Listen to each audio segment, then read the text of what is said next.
Mirë mbrëma dhe mirë se gjejmë shikues të nderuar edhe me këtë emision të radhës Provita.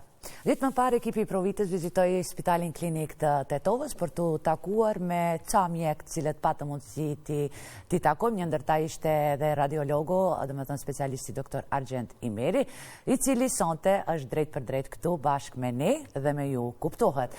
Por ne aty patë mundësi të shohim se në çfarë kushte funksionon reparti i radiologjisë dhe sonte drejt për drejt do të flasim për rëndësinë e imazherisë mjekësore ose të më saktë cili është roli i radiologut dhe çfarë krejt punohet në këtë repart të Spitalit Klinik të Tetovës, cilat janë metodat me të cilat punojnë radiologët, janë të mjaftueshme apo jo, gjithsesi edhe cilat janë risit, por normal nëse kemi probleme do na tregon edhe vetë doktor Argjend Imeri. Pra kam kënaqësinë t'ju njoftoj dhe t'ju promovoj sot edhe metodën më të re, i cili tashmë një vit nëse nuk gaboj, po aplikohet në Spitalin Klinik të Tetovës, bëhet fjalë për biopsinë në gjinj, po për atë pak më vonë. Tani ju falenderoj që erdhët në Provita, e dim se jemi në muajin e shenjtë të Ramazanit, gjithashtu jemi me obligime, por ju kishit edhe obligime të shumta profesionale, domethënë, dhe drejt prej klinikës mos them erdhët në studio. Me të vërtetë ju falenderoj. Mirë mbrëma gjithëve, faleminderit shumë për ftesën, faleminderit për kohën që ndatë me ekipin e ju të vizitoni repartin e radiologjisë. Në Spitalin Klinik të Tetovës ndjemi nderuar të jem pjesë i këtij misioni, besoj që kemi bashkëpunu një periudhë kohore të gjatë, pra disa herë. Jemi taku, kemi bisedu temat ndryshme që kemi konsideru se janë dobit për komunitetin, për popullatën, dhe që informacionet që do i ofrojmë, shpresojmë se dhe kësa radhë do jenë të dobishme. Doktor, çfarë është imazheria mjekësore dhe pse është kaq e rëndësishme në diagnostikimin e hershëm të smundjeve të ndryshme?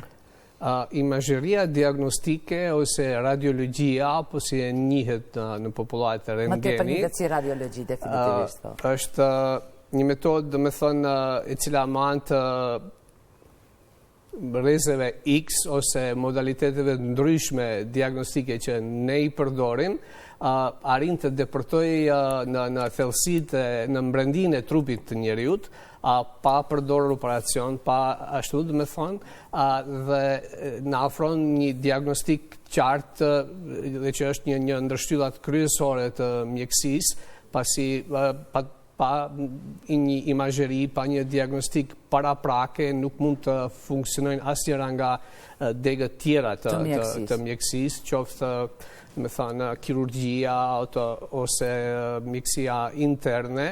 Pra tani jemi në një epokë moderne ku ne nuk mund të ndërmarrim një veprim, për shembull të bëjmë një operacion të një pacienti. Pa marrë vërtetimin e juaj. Gjithsesi, domethënë pa ditur se çka ndodh realisht, domethënë me pacientin. Dhe këto gjithë këto metodat imazherike që ne i përdorim, që shumica nga ato siç është radiografia, nuk janë metoda të reja, datojnë që nga kohët shumë më herët, domethënë. Ajo i bie si rentgen. Që ta kenë më të qartë shikuesit, po. Pra, rentgeni është një nga metodat e para fillestare, por ende që funksionon dhe pa të gjithsesi nuk punon as radiologa. Që gati është 100. Na e sqaroni pak, po këtë metodë. Po. Rentgengrafia është një metodë e vjetër diagnostike që kohën kur Wilhelm Röntgen i zbuloi rrezet X në vitin e largët 1895. Rrezet të cilët ishin pa njohura për kohën të cilën ai i zbuloi, domethënë, dhe pra të arsye dhe ai si fizicient që ishte i quajti edhe rreze X. Pra kjo është mënyra e të menduarit një fizicienti, nëse diçka është e pa njohur është X. Nëse kemi një diçka tjetër të pa njohur do jetë Y. Pra ishte aq modest, nuk i quajti me emrin e tij siç ne bëjmë sot, pra ne tani ato janë të njohura si rrezet e rentgenit, që në atë kohë rentgeni konstatoi se ato kanë një aftësi depërtuese. Tash do munduam këtë ta përshtas me një gjuhë pak më laike për popullatën. Gjithsesi, do thonë të depërtojnë nga thellësi të trupit njeriut dhe nga vetia që ato pasi trupi njeriut është përbërë prej strukturave të ndryshme, nga ajo që ato do absorbohen në masë të ndryshme, varësisht në çfarë do hasin, në kocka, në inde tjera të buta, në inde dhjamor, në strukturat që përmbajnë ajër, ato në filmin që ka qenë për mrapa, ose tani kemi të detektorët digital, do të krijojnë imazhin e mbrendisë së trupit të njeriut. Dhe sot e kësaj dite këto nuk janë larguar, do të thonë, nga përdorimi.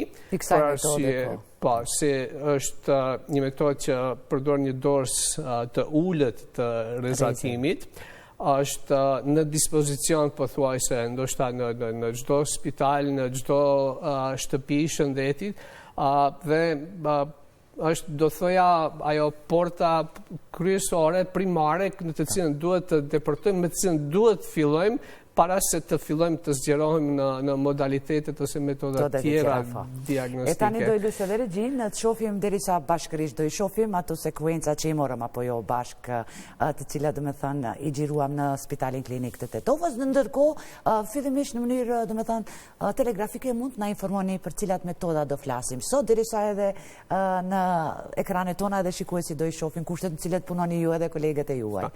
Paka shumë në repartin e radiologjisë të Spitalit Klinik të Tetovës, ne i posedojmë të gjitha metodat ose modalitetet diagnostike, teknikat, dhe me thonë, ja këtu shihni teknologun, specialisti lëmizjes përkatëse, dhe me thonë, i cili merret me incizimin e pacientëve, në këtë rast ai, dhe me thonë, do bëj pozicionimin e pacientit besoj që është për një radiografi të mushkërive, po si të qoftë, me thënë, këtu kemi atë shtratin ku pacienti nëse kërkohet që incizimi të bëhet në pozitën e shtrim, detektori digital vendohet në pjesën e poshtme, ku shtrihet pacienti, ose në rast se kërkohet të bëhet një incizim ku pacientin e pozicionojmë, do me thënë, në pozitën në kamp, pra kemi incizimet të tilla që kërkojnë kështu lloj incizimesh, detektori i rrezeve të cilët do të kalojnë nëpërmes trupit të njeriut, do jetë në pjesën e përparme të pacientit, dhe kjo quhet ai pozicionimi që ne i themi postero-anterior, pra që vjen prej mrapa përpara, që në fakt tregon kahjen në të cilën depërtojnë rrezet X. Kjo metodë imazherike, radiografia ose rentgengrafia, është, dhe me thënë, shumë e dobishme, sidomos në këto incizimet e mushkërive, është edhe pazavendësueshme, do thoya, pasi doza e rrezatimit që përdoret është shumë më e vogël dhe dhe me thënë, të dhëna diagnostike pothuajse janë të përafërta për këto lloj incizimesh të cilat i përmenda, siç janë incizimet e mushkërive, incizimet e skeletit, do me thënë, qoftë fraktura, traumat e ndryshme, ndryshimet tjera, do me thënë, në skeletin e pacientit. Nuk janë shumë të ndjeshme, do me thënë, për ndryshimet në indet tjera të buta, për detektimin e tumoreve në abdomen, po janë shumë të mira për shembull për të detektu gurët në veshk, në tamth, dhe me një dozë të rrezatimit disa qindra herë më të vogël se sa që do ishte me tomografi të kompjuterizuar. Nëse kemi pra pyetje në këtë aspekt dhe në temën e rentgenit, do kthehemi, ne mund t'i sqarojmë këto sekuenca, të shohim se cilat metoda i përdorin në Spitalin Klinik të Tetovës dhe pastaj më detajisht do të ndalemi për secilën metodë veçevet. Shkojmë regji, t'i kalojmë këtë pjesë, domethënë që t'i përkujtojmë shikuesit për çfarë krejt mund të drejtohen në Spitalin Klinik të Tetovës. Pajtohemi, doktor? Patjetër. Shohim tani çfarë krejt xhiruam bashkë me kameramanin ton. Kjo është një metodë tjetër? Doktor Ruzani, këto janë më veç informacione që të një dhe me thënë stacionin e punës të radiologut, ku në monitor kemi incizimet e bërë me mamografi. Mamografia gjithashtu është një metodë diagnostike e cila përdor rrezatimin ionizues, pra i përdor këto rrezet X që i përdorim në rentgengrafi, që i përdorim në tomografinë e kompjuterizuar e njohshme si CT-ja, dhe është një metodë e pazavendësueshme për screeningun e popullatës të grup moshës prej 40 deri në 69, siç bëhet edhe të në shumë vende tjera të botës, e që qëllimi është zbulimi i hershëm i kancerit në gjinjë. Gjithashtu përdorim edhe për diagnostik tek ata pacientë të cilët drejtohen te mjeku me simptome të caktuara, domethënë për të gjirit. Po gjithsesi, dhe me thonë, kjo kategori që janë ma e rrezikume, pra kjo grup mosh ku incidenca e smundjes kancerit gjirit është ma e lartë, që të mundemi të zbulojmë në një fazë shumë të hershme para se të fillojnë të paraqiten simptomet e smundjes, zakonisht të ftohen pra pacientë që janë asimptomatik, pacientë që nuk kanë simptome, që janë krejt mirë dhe marrin një ftesë, do të thonë se duhet të bëjnë një incizim të gjirit, dhe pikërisht qëllimi është që kanceri të zbulohet në një fazë shumë të hershme. Siç dini, kanceri i gjirit statistikisht prek 12% grave, ose me fjalë tjera i bën që çdo e teta grua me një fazë të jetës do preket me prej kancerit në gjih. Gjithashtu neve na ndihmon, do të thonë, të vendosim këtu e shohim ekografin, të vendosim se cilat nga këto gra, pra që pasi është e pamundshme, do të thonë ekografia është një metodë diagnostike e cila konsumon më shumë kohë, gjithashtu nuk përdor kjo rrezatim ionizues, po mamografia na ndihmon të selektojmë se cilat do jenë gratë kandidat për të parë t'i shohim edhe në ekografi. Është metodë, do të thonë, e pazaventësueshme në diagnostikimin e ndryshimeve tek moshat e reja, tek gratë shtatzana, do të thonë, na ndihmon është në metodat, në procedurat diagnostike si është biopsioni i gjirit që ju e përmendet që ne kemi filluar gati. Po se thënë nuk kam qenë spital klinik, më duket që një vit keni filluar. Kjo është një ndërresi që e kemi bërë, dhe kemi siguru kushtet për ta bërë këtë metodë, dhe ne pothuajse për fat keq pothuajse çdo javë kemi 1, 2 ose 3 raste të grave që diagnostikohen me kancer në gjih. Si dhe çfarë të bëjmë, do ndalemi më vonë. Tani edhe një sqarim. Shpesh herë, do të thonë, fillimisht shkojmë kur kemi të bëjmë me kancerin e gjirit. Edhe një ultrazë e përmendet. Pa. Ku është tani, do të thonë, kufiri dhe dallimi? Vetëm me ultrazë apo me mamografi? Sepse shpesh herë gjithë ndoshta edhe pa nevojë, me nevojë bëjmë ndonjë mamografi. Kemi apo jo këto edhe rrezikun? Mamografia, mamografi sekret këto problemeve për cilat ne edhe kemi dilemë. Rrezatim ionizues. Ka një sensitivitet, një ndjeshmëri të lartë si metodë diagnostike të gjithë të cilët pasi gjiri me plakje, dhe me thonë, në moshat e reja gjiri është i dominuar prej gjandrës së qumshtit. Dhe këtu mamografia si metodë diagnostike nuk është shumë e ndjeshme, nuk është sensitive. Për arsye se gjandra e qumshtit dhe tumori kanë një intensitet dhe duken bardhë.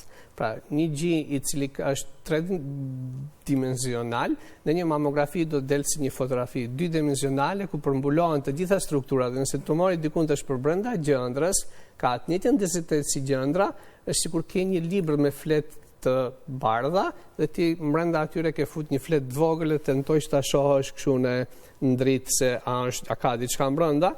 Pra, sensitiviteti i mamografisë tek moshat e reja është shumë i ulët, dhe po pasi me mosh, me vite dhe me lindje, densiteti gjirit bie, pra rritet edhe sensitiviteti, rritet ndjeshmëria e mamografisë si metodë diagnostike, dhe pra atë është e pazëvendësueshme, është shumë e mirë. Ne për fat të keq në Maqedoni kemi vetëm 5 subspecialistë të gjirit, dhe është metodë e shpejtë, dhe me thonë, një subspecialist i gjirit, unë realisht më mbuloj screeningun prej në ohër, me thënë ohërin, strugën, manastirin, gostivarin, tetovën, këtë i sjellin incizimin tetov, pikërisht shkaku i mungesës së mjekëve të subspecializuar për këtë lloj diagnostike, dhe koha që duhet të shohim një numër të caktuar të mamografive është shumë më e shkurtër se sa të shohim ato atë numër të grave në ekografi. Pa, ekografia është metodë që merr më shumë kohë, është metodë e mirë, është shumë e përshtatshme për këto gjih që janë të dendur, siç është tek moshat e reja, dhe për t'i sqaruar ndryshimet që janë të dyshimta në mamografi, ne duhet gjithsesi edhe një herë t'i shohim edhe në ekografi, na ndihmon tepër, do të thonë, për të udhëheqë biopsionin e gjirit, kur marrim material, do të thonë, nga ai ndryshim, ai lezion që është suspekt, që është i dyshim për të qenë kancer. Pra si cila metodë i ka përparësit dhe si me thënë, avantajet dhe disavantajet e veta, dhe ndonjëherë për të ardhur në diagnostikën në diagnozën e saktë në dobi të pacientët, radiologu është i detyruar që të përdor të kombinoj disa teknika, disa metoda ose modalitete njihen në botën e radiologë, modalitete diagnostike.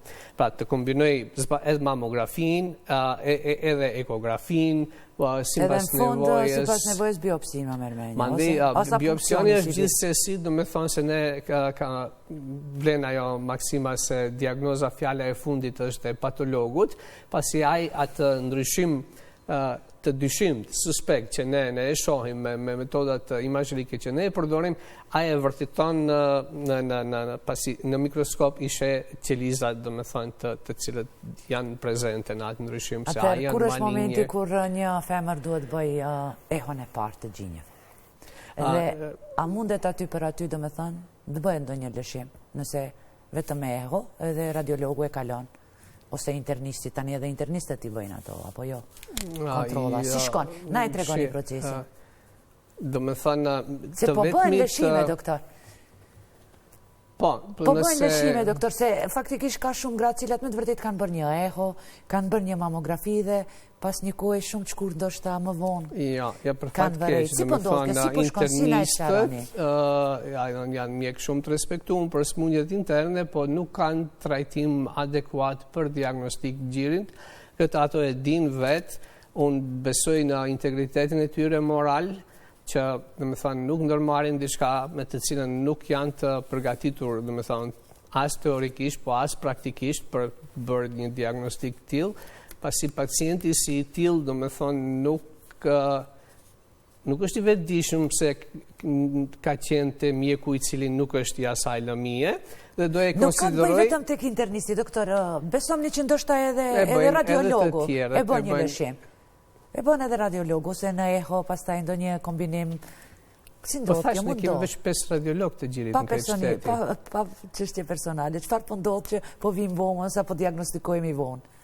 Jo, çdo radiolog ka përgjegjësinë, do të thonë, morale, profesionale në momentin kur ai shkruan një raportin mjekësor për atë çka shef ai në ashtu gabimet janë të mundshme në çdo lëmi, si themi në atë moment kur ne nënshkruajmë atë raport, në atë moment kur ne vullosim atë raport, duhet jemi të vetëdijshëm që një farë mënyre ne vullosim të ardhmen, fatin e pacientit, qoftë ajo për të mirë ose për të keqe, dhe kjo është ajo që na obligon të jemi të përgjegjshëm, kjo që është ajo që na obligon të jemi të kujdesshëm, të jemi në trend me rigësitë me diagnostike të lëmisë të cilën e punojmë, dhe normal që të kemi kredencialet, të kemi trajnimin e duhur për ta bërë një punë të tillë të duhur.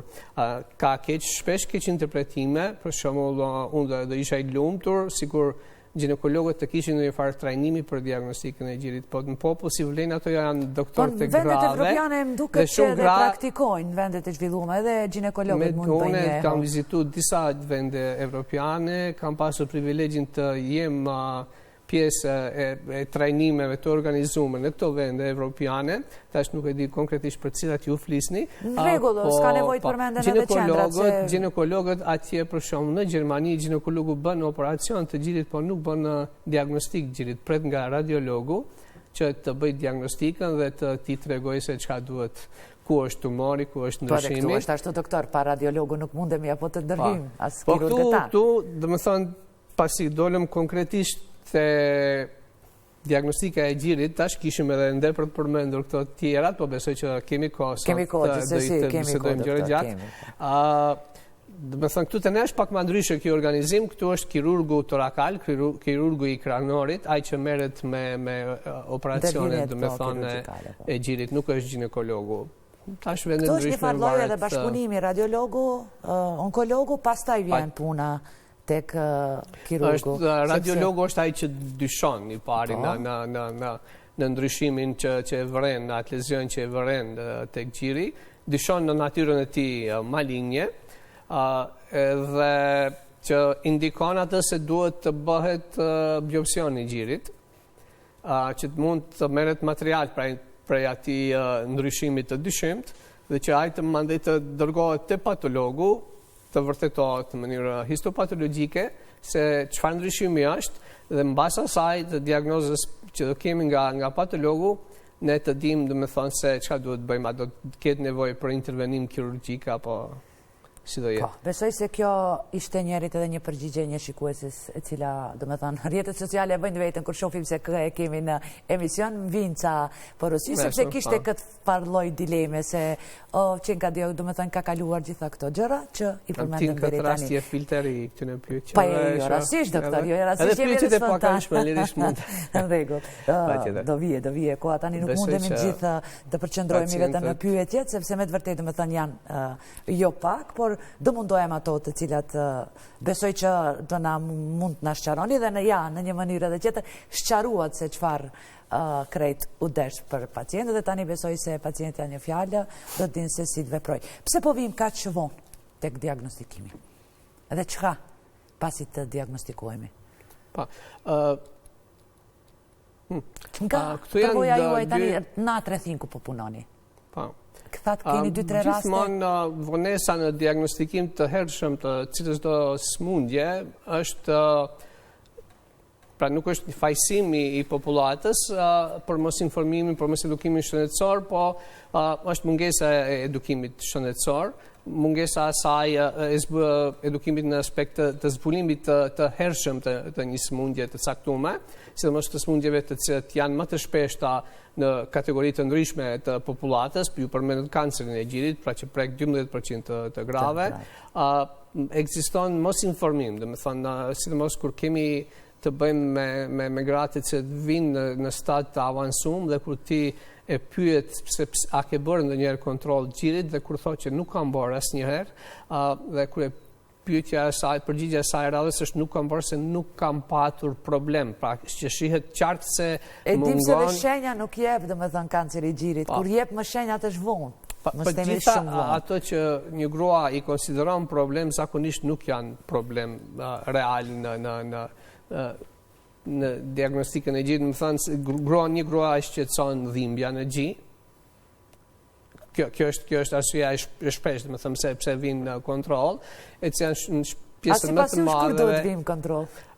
Kontrollat e gjirit për zbulimin e hershëm, pra kur farë sinjali, për zbulimin e hershëm dhe në kohë të kancerit të gjirit, në fazën kur ne mund të mjekojmë smundjen, dhe më thënë, plotësisht, duhet të bëhen kontrollat të rregullta periodike, mos presim simptome, pra të zbulojmë smundjen në fazën kur është asimptomatike, kur nuk jep shenja, kur gruaja nuk vren kur gjë, nuk ka ndryshime në gjirin e saj, nuk prek ndryshim në gjirin e saj. Kjo është ajo faza e hershme për të cilën ne luftojmë, synojmë që ta arrijmë. A mundemi vetëm me një eho ta bëjmë një gjë të këtij dhe të shohim se kemi gjinë të shëndoshëm, apo?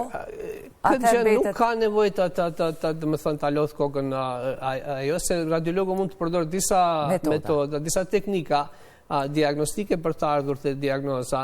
Është puna e atij, është puna e specialistit.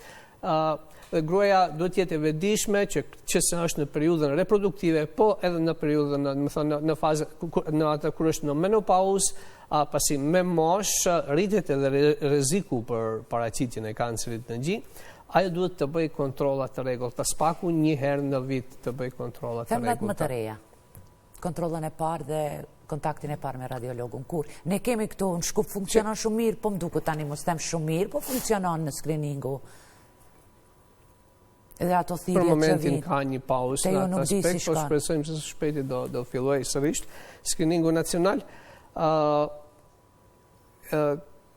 Pra e përmenda në atë periudhë që gruaja mund të lindë, që është, domethënë, duke filluar edhe prej kur një gjitë fillojnë të zhvillohen të një vajzë, jo se mundësia që të ketë kancer është e madhe, përkundrazi është ekstremisht, domethënë, e ulët, është i ulët probabiliteti që ajo të ketë kancer, por në atë moshë mund të paraqiten ndryshime të cilat kanë nevojë të ndiqen, domethënë.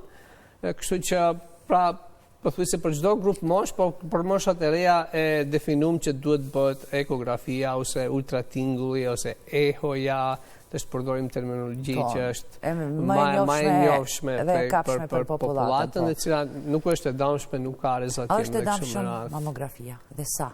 Mamografia... Sepse ka shumë gratë cilat, do me thënë, ja kanë frikën, ti nështrojnë mamografisë, ja, rast konkret, kam ftesën, po ende s'kam shkuar. Kam 58 vjetë. Do me thënë, pyetja ishte e ti. Përgjigja e shkurt dhe jeshe nuk ka bërë mirë që nuk ka shkum. Nuk dhem shumë. Pasi tani kemi aparatet digitale ku me njut në matet sakt forca kompresioni që i bëhet gjirit, tendenca sepse bëjmë kompresiones që të shpërndahen strukturat që të mund më mirë të shihet brendia e gjirit. Ne kam edhe aparatin këtë, po nuk kishim, do me thënë, normal kush të ofrohet aty se është randa, po jo dalim, do me thënë, të pranojnë pacientë derisa i kontrollojnë. Se ju ndërpreva. Pa. Me këtë desha të them do shta dhe regjia nëse kur është pyetje shëndeti dhe jeta e pacientit, pra frika prej dhimbjes kontrollit nuk na ka ndodhur dikush tash mos duket si bëjmë ti ndodh diçka e keqe gjatë një incizimi me mamografi. Nëse eventualisht kemi cista, të cilat shpesh herë do me thonë radiologët nuk i zonë si problem.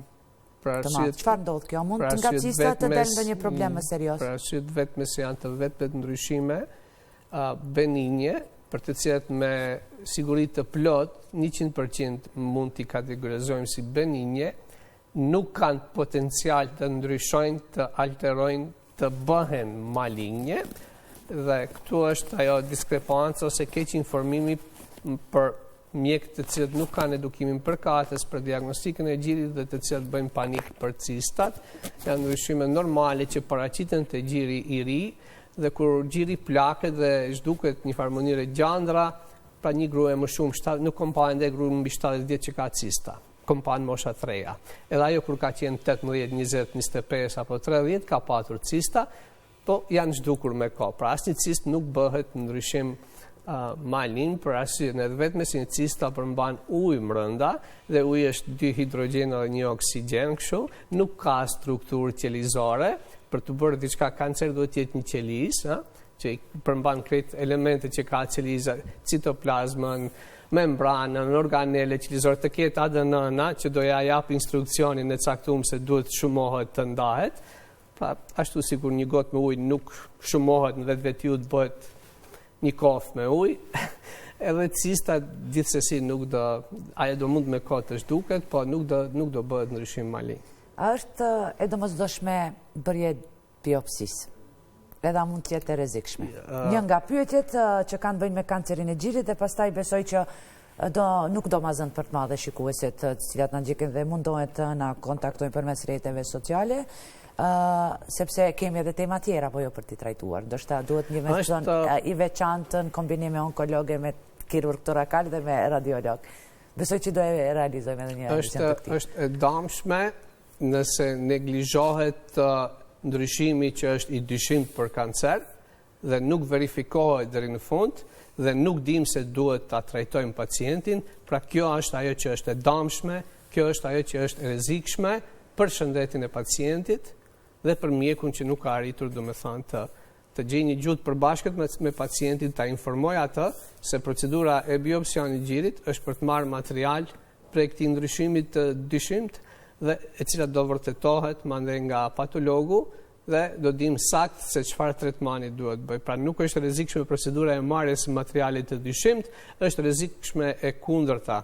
Jemi ballafaquar një problem dhe tani i ikim asaj dhe nuk duam ta çojmë deri në fund.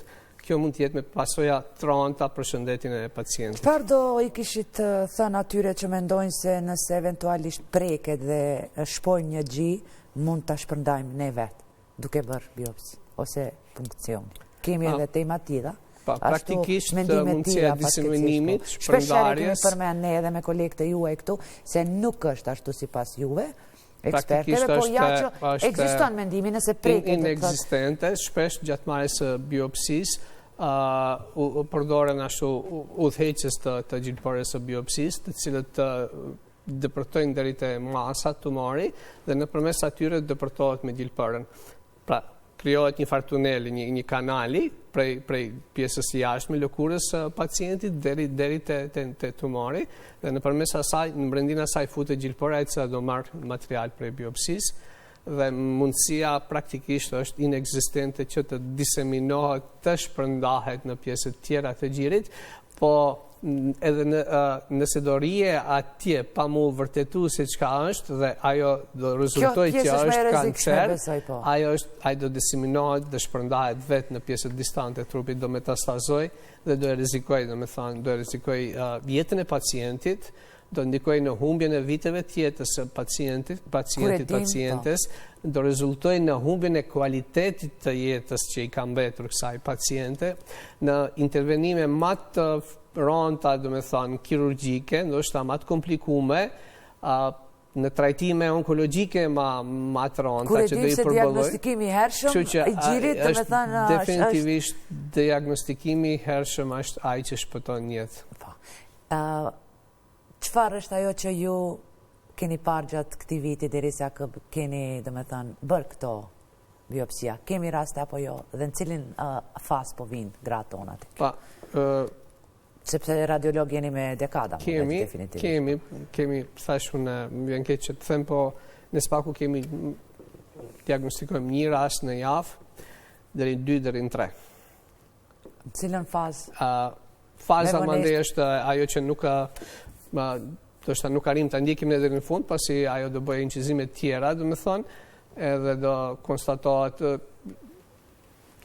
Pacientët shpesh ka kiç interpretime, do me thonë se kur marrin rezultatin nga histopatologu, edhe ku shkruan atje invaziv, ato mendojnë se tash kush e di çka ka ndodhur, se tumori është përhap në pjesët tjera të trupit. Jo, ne kemi marrë, do me thonë, një ekzemplar kemi marrë nga masa e tumorit që është në gji, dhe invaziv tregon se ai për shembull se është duktal invaziv që ka dalur jashtë konturave të kanalit të qumshtit, dhe nuk është një, do me thonë, një vërtetim se tumori është përhapur në pjesët tjera.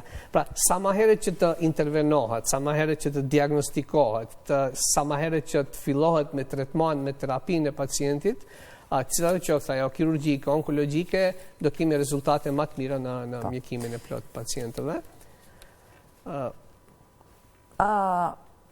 Keni të thoni diçka, a bëjmë ne si pacient gabimet shpeshta kur bëjmë rentgeni?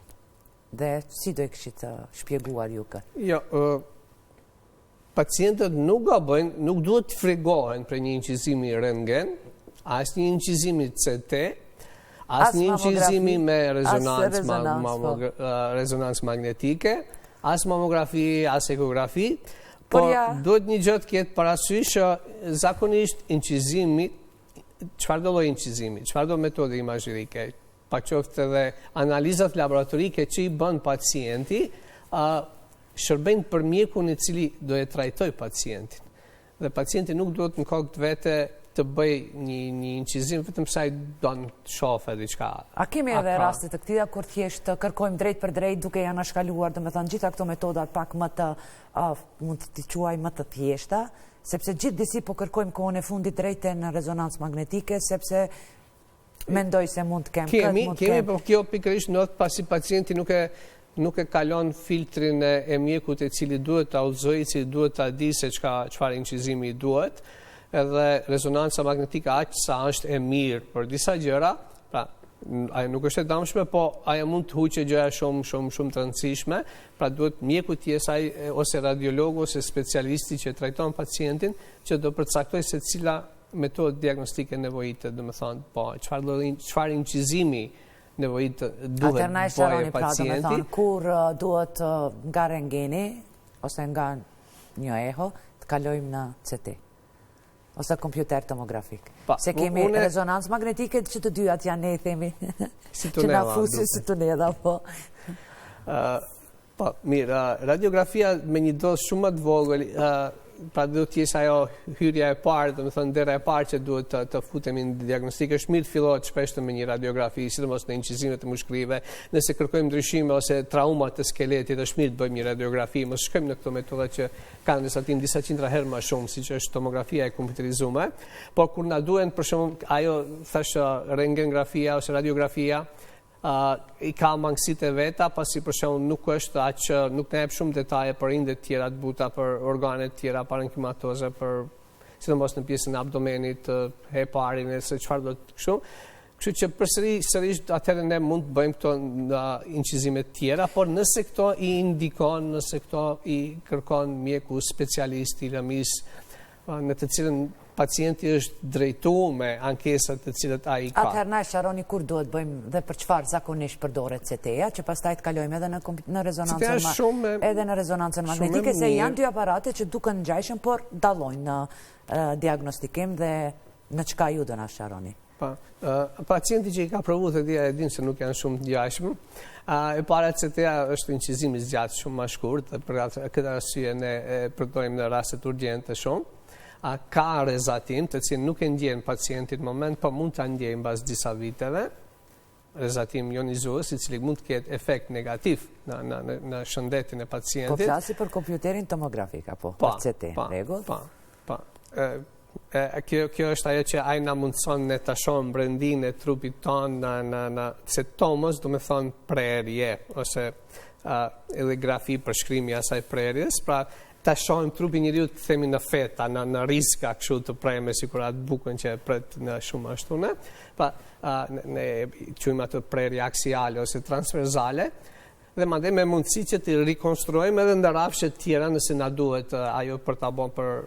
Pra thash është e pazavendësueshme në rastin e traumave, në rastet e sulmit në tru, në rastet e embolive pulmonale, do të thonë në rastin e disekcionit, qarjes së aortës, në patologji tjera, do të thonë të abdomenit, të veshkave e kështu me radhë, në staging-un e shumë smundjeve, po është metodë më e kushtueshme, pra këto do ishin disavantazhet, është ka rrezatim më të lartë dhe nuk duhet të keqpërdoret, pra duhet matet mirë se dobia që ka pacienti është më e madhe se domi eventual që i shkaktohet pacientit. Kemi CT me kontrast dhe pa kontrast. Uji që lëshohet, unë do them një lëng lëshohet, do thotë në venë, por kaq dim. Jo që nuk e kemi trajtuar këtë temë, po nuk jam unë ajo që duhet shpjegoj. Çfarë ndodh dhe në cilat raste duhet ta përdorni si kontrastin zakonisht, më thonë. Dhe pse? Dhe kush krejtohet dhe kur duhet? Kur duhem të vizualizojmë një ndryshim të caktuar, kur duhet të vizualizojmë enët e gjakut, do të thonë ne përdorim kontrastin, shumica e ndryshimeve, shumica e tumoreve janë hipervaskulare, do të thonë kur do injektojmë kontrast te pacienti, do arrim të vizualizojmë më mirë, më qartë, të definojmë më mirë. Gjithashtu nëse duhem shohim edhe funksionin e veshkëve, kështu në këtë rast bëjmë CT urografinë i themi, gjithashtu në këtë rast injektojmë kontrast, pra në shumicën e incizimeve që bëjmë ka faze për mushkërit, ka fazën e krarorit, për enët e gjakut, për abdomenin, ne përdorim kontrastin, po duhet edhe këtë me vëmendje ta përdorim, me kujdes, përdorim të ndryshimet eventuale për lezionet ekspansive që mund t'i hasim në tru, të incizimet e trurit që banë të pacientit, incizimet e kokës, pra përdorim kontrastin për të vizualizu, për të bërë më të qartë, më të dukshme dhe për të ardhur në një diagnozë diferenciale më të përafërt të ndryshimit eventual që shohim në kur vjen një pacient tek ju për CT, vjen me udhëzim vetëm për një organ të caktuar ose për një dilem apo në CT?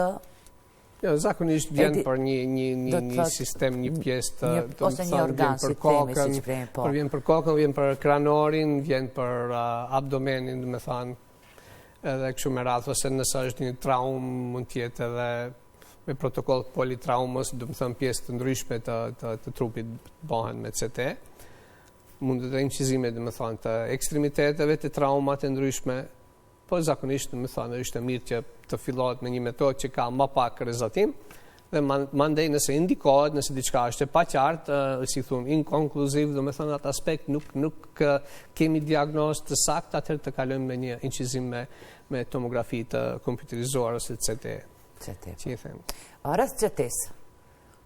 Keni edhe diçka të na sharoni, diçka që normal se ndoshta edhe kam lëshuar që të kalojmë tek aparati tjetër? Kur do Pra, kur do bia që ka pacienti, nga kjo metodë është më e madhe se dëmi eventual që mund shkaktohet, thashë edhe vetë kontrasti mund të jetë hepatotoksik, mund të jetë nefrotoksik, mund të shkaktojë një reakcion alergjik te pacienti, pra duhet të jemi të kujdesshëm, duhet të shohim funksionin e veshkave para se të injektojmë kontrastin, pra gjithsesi duhet të merrem parasysh gjithë këto rrethanat dhe mos indikohet, do të thonë, pa nevojë, mos indikohet veç për tek kurreshtin e pacientit, dhe sidomos do të jemi të kujdesshëm te moshat e reja kur e përdorim, do të jemi shumë më tepër të kujdesshëm se nëse presim se pritshmëria për ndonjë efekt ansor për këtij incizimi do manifestohet mbas 15 ose 20 viteve, probabiliteti që një fëmijë të jetojë edhe 20 vite në krahasim me një të moshuar 70 vjeçare shumë më i madh. Kështu që çka ndikon drejt për drejt? Pasojat. Çfarë efekti dëmshëm ka? Në rrezet tomografia kompjuterizuar përdoren rrezatim ionizues me rreze X, me rreze të rentgenit. Ne këto rreze për shkak të efektit të tyre që kanë edhe për të shkatruar, ne i përdorim në radioterapi, përdorim në onkologji, me ato ne i përdorim për të shkatruar tumoret.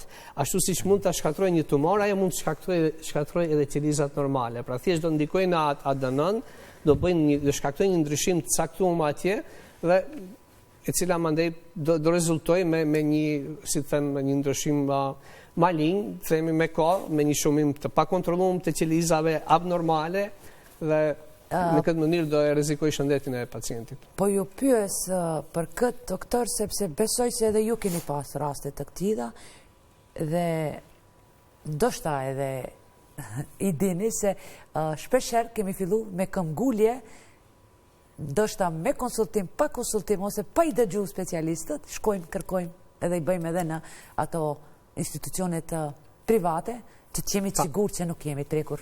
Pajtojnë me këtë konstatim? Po, më thënë është... Prandaj, jo rastisht thash, çka krejt mund ndodhe, pse ndonjëherë ne revoltohemi, po, se nuk kemi radiolog, nuk mund t'i lexoni me kohë, po vonohen rezultatet, krejt këto janë probleme për cilat ju i dini shumë mirë se unë. Nuk vlen për spitalin klinik të Tetovës. Atëherë do ndalim edhe për këtë, po megjithatë po flasmi tani edhe në përgjithësi për si fenomen, disi po insistojmë shumë shpesh. Mos them tani si infuzionet që i kemi për qefi edhe rezonancën edhe tomografi. Nuk janë metoda që shërojnë, që mjekojnë. Përkundrazi mund të kenë efekt negativ në shëndetin e pacientit. Dhe duhet përdoren në mënyrë shumë racionale. Pra duhet gjithsesi të ketë parasysh shëndeti i pacientit, dëmi eventual që mund shkaktojmë dhe të peshohen se a është dobia nga ky incizim, a është më e madhe, a do ndihmoj vërtet që neve të na ndryshojë tretmanin. Pra në mjeksi vlen ajo se nuk duhet bëjmë asnjë procedurë nëse ajo nuk do ndryshojë diçka në trajtimin e pacientëve. Nëse ne kemi pacienti vjen dhe na ankohet me një dhimbje të belit dhe ne jemi të bindur se është një lumboishialgia ajo ose vjen nga një herni diskale, e ta shkojmë e bombardojmë me gjitha metodat diagnostike dhe sërish në mendje si mjek e kemi t'ia shkruajmë një, ku ta di mos reklamoj një film, një diklofenak në fund, një terapi. Pra nëse përpara ne e dimë se çka do bëjmë në fund, atëherë mos e shtim këtë rrugë, domethënë të vështirë të procedurave të stresit, të ankthit në pacientin që të bëjë gjitha ato procedura, gjitha ato incizime ose analiza, kur ne paraprakisht do e dimë se... Ai fola me efektet negative, por gjithsesi jo rastisht ekzistojnë këto aparate dhe mirë që i kemi, apo jo, sepse këto shkëtojnë edhe jetë, diagnostikojnë. Çka nëse pak më vonë diagnostikohen pacientët? Çka nëse pak më vonë, po ne kemi shumë që diagnostikohen pak më vonë, që si pasojë shumë gjërave, me thonë, mund të jenë edhe pritjet për incizim. Mund të jetë se pacientët janë pak të vëdijshëm se duhet bëjnë ekzaminime të rregullta, do të thonë për zbuluar një sëmundje të caktuar në kohë. Dhe normal që nuk është normal si arsyetim pse ndodhin, po normal që kemi dukuri të tilla, do të thonë në shumë aspekte si shoqëri, do të thonë nuk kemi sikur vendet e zhvilluara dhe sigurisht që kemi raste... Jo, tek ju nuk pritet rend. Çka deshet të thonin këtë drejtim? Sepse e dim gjithë zakonisht tek ne në tetov, do me thonë maksimumi që pacienti pret nuk duhet të bëj krahasim, leximin e imazheve. Nuk duhet bëj krahasim me asnjë institucion tjetër, do flas sidomos në diagnostikën e gjirit, në tetov pacienti e merr të njëjtën ditë, do të them mbasi kryen ekzaminimin mbas 5 minutave merr rezultat. Për 5 minuta mund t'i lexoni mirë krejt, pa ndonjë? Po ne kemi lexuar, kemi pa mamografin, mandej kemi bën ekografin dhe tash kemi përfundu, pacienti është i gatshëm dhe pret ne ta shkruajmë, do me thonë, nëse jo 5-10 minuta, a e ka rezultatin. Pasi për mu si radiolog është shumë ma letë sa të kom kontrolu, të kom marrë anamnes, kom pa të dy metodat diagnostike të ta shkruaj në moment, se sa të vëndoj anash këtu edhe në bas një jave të ulem edhe them të grumbulloj 100 pacient, them kjo tash kush ishte, cila ishte, qa kishte, më duket se kishte diçka t'til, tash karikoj shumë ma letë kam të shkruaj në moment, se sa të mund të më baj men retroaktiv se sa... Ju ta se vi nga Struga, Ohri, Kërqova, sepse kjo është të screeningu nacional që bëhet, se screeningu... Shumë vështirë të presim termine dhe shumë vështirë është presim rezultate, nga 3-4 javë, dhe me thënë. Po kjo nuk është, dhe me thënë, diçka që ju jeni përgjegjës këtë drejtim, unë besoj se gjithë e dinë, dhe me thënë, edhe në tomografinë e kompjuterizume, edhe në CT-n, edhe në rezonancën magnetike, rezultatet në tetov maksimum nuk shkojnë, po maksimum zakonisht pacientë u thuhet për një javë ditë, se zakonisht mos rrinë para derave të bëjmë presion psiqik mbi radiologu nuk duhet punojnë qetësi, dhe me thonë duhet ketë kohë të sheh me incizimet si duhet dhe të vendos për diagnozën e pacientit, po ato shkruan brenda disa ditëve, edhe rezultatet janë gatshme, pacientët mund t'i marrin sportel për këto diagnostika, për radiografin, për rentgengrafin i marrin brenda ditës dhe për diagnostikën e gjirit i marrin brenda ditës. Në spitalin klinik të Tetovës, në repartin e radiologjisë është kjo. Nuk flas për institucionet tjera. A ka drejtë edhe pacientët nga Shkupit vinë atje me termin? Edhe pacientët nga Shkupi, nga vendet tjera, mund vi? Po, mjekët mund të marrin termin po edhe në Tetov. Për para kemi pasur edhe ma shumë rasta, ashtu po. Tani të shështë... Do shta do ju shtohet puna, sepse nuk kemi shumë terminet lira këtu. Doktor, shkojmë me rezonancën magnetike. Aparat tjetër?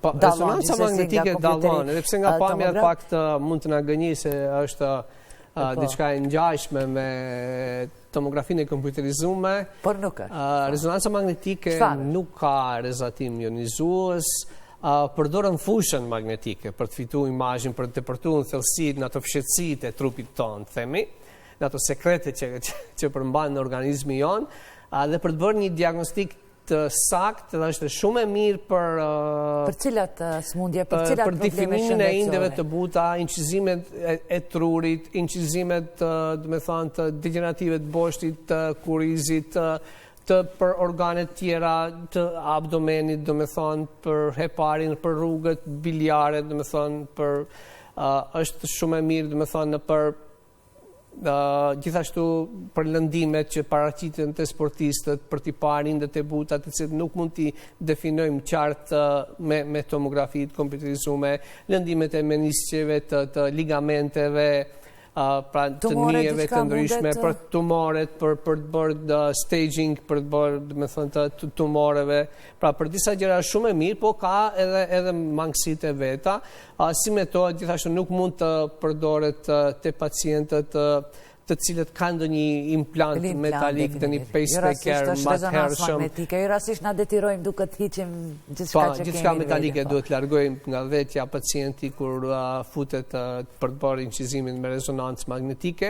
Është pak e papërballueshme për zhurma, ndoshta jo aq shumë, po pasi është pak si në formë tuneli ajo kur futet pacienti dhe në veçanti pacientët të cilët kanë frikë nga hapësirat e mbyllura që quhet si klaustrofobi, në këto raste do të thënë nuk e përballojnë incizimin, nuk bashkëpunojnë, kërkojnë ta ndërpresin incizimin.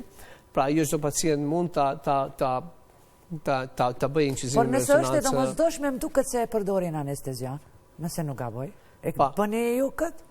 Në spitalin klinik Tetova? Në spitalin, kjo në veçanti është te pacientët që nuk mund të kooperojnë, nuk mund të bashkëpunojnë dhe këto zakonisht janë fëmijët. nuk mund t'i thush një fëmijë zgjat si metodë diagnostike, zgjat incizim, më spaku prej 50 deri në 40 minuta zgjat.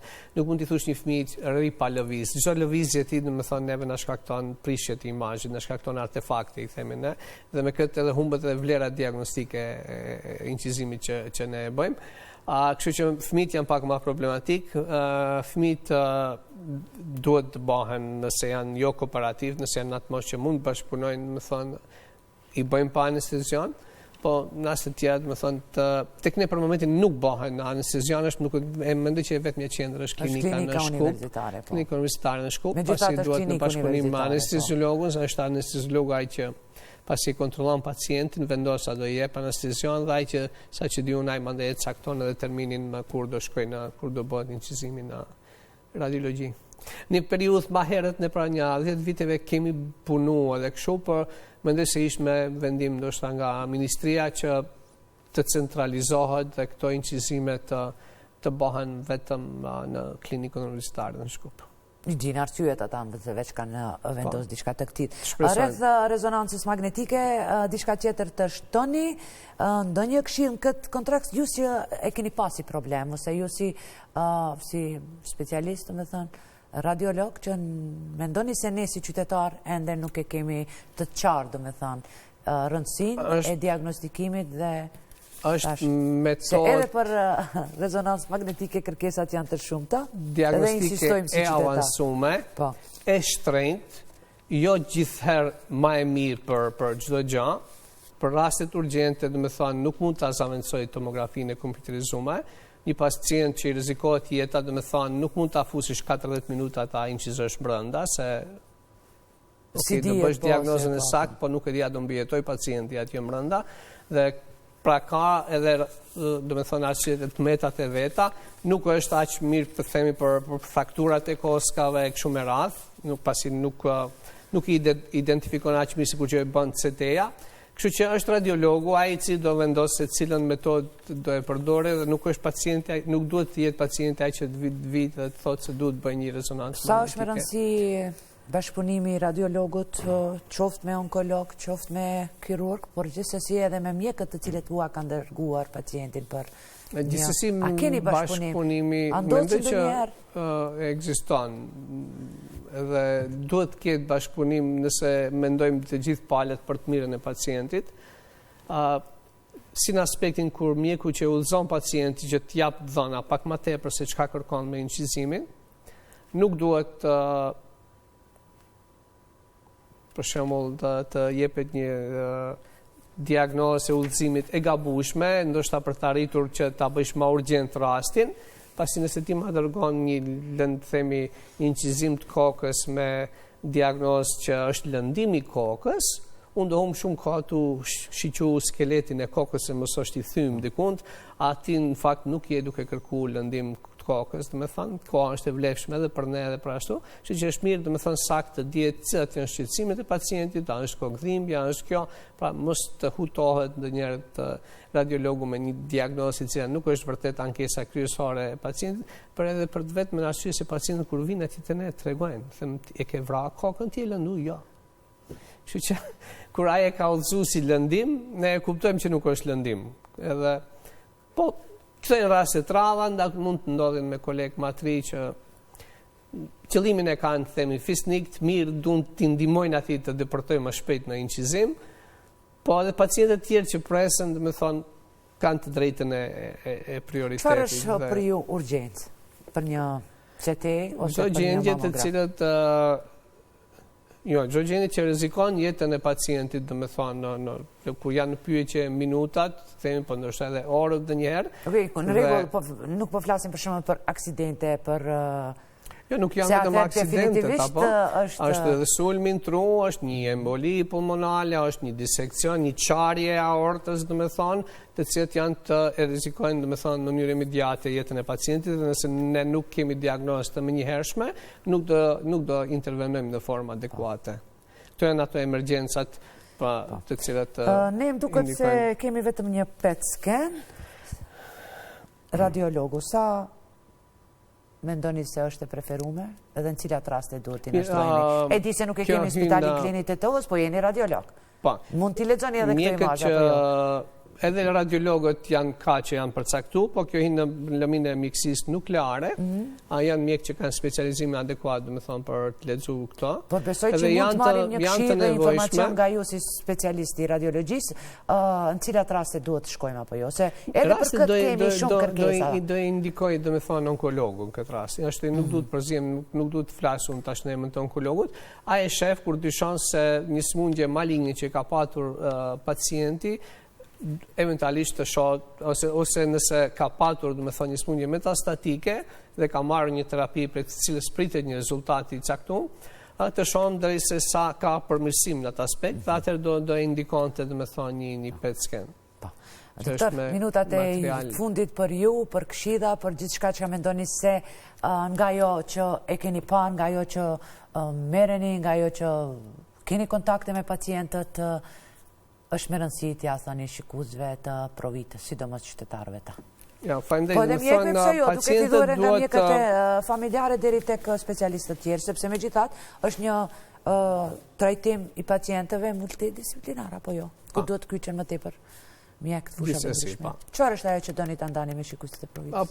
Pacienti nuk duhet pacienti duhet të çdo shqetësim që ka të drejtohet të spari mjekut i am, dhe nëse ai konsideron që kjo është të shkojë në nivelin sekundar ose terciar, do të thonë, të një specialist i lëmisë caktuar, pra pacienti nuk duhet bëjë incizime paraprakisht pa më ia kërkuar ndonjë mjek, sa ai mund t'i grumbullojë disa incizime dhe kur të shkojë atje të bjen një konkludim se mjekut nuk i duhen ato incizime që i ka bërë aki, do të thonë, pasi që nuk ka ditur saktë se çka duhet bëjë, do të thonë, është gjithsesi mjeku specialist ai që duhet të tregoj se çfarë duhet, cilin incizim duhet ta bëjë pacienti, dhe në atë rast pacienti nuk duhet të friksohet ta bëjë atë incizim, se duhet të jetë i siguruar, do të thonë, se ajo është ajo që duhet bëhet në dobi të shëndetit të tij, në dobi të asaj që të vim në një diagnozë në kohë të hershme për zbulimin e sëmundjeve, dhe po kjo dallon për shembull për raste të sëmundjeve të cilat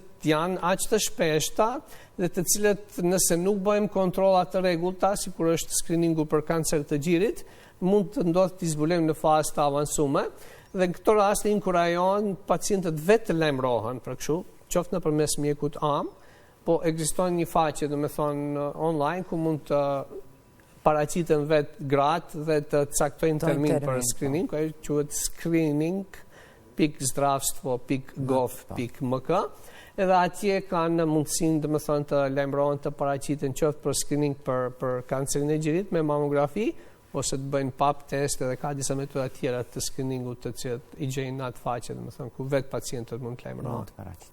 Doktor, ju falemnderit që ndatë ko erdhët, mundësuat realizimin e këtij emisioni, besoj se nas sqaruat shumë dileme për cilat unë, po edhe ne besuam që janë të dobishme si informacione për shikuesit e emisionit Provita. Ishte imja, faleminderit juve për ftesën. Faleminderit. Besoj që do bashkëpunojmë edhe më tej, dhe ndoshta në një studio do kemi edhe radiologun, edhe kirurgun torakal, po pse jo edhe onkologun, që do të thotë tamam e shtjedhojmë nga gjitha këndvështrimet. Faleminderit. Faleminderit.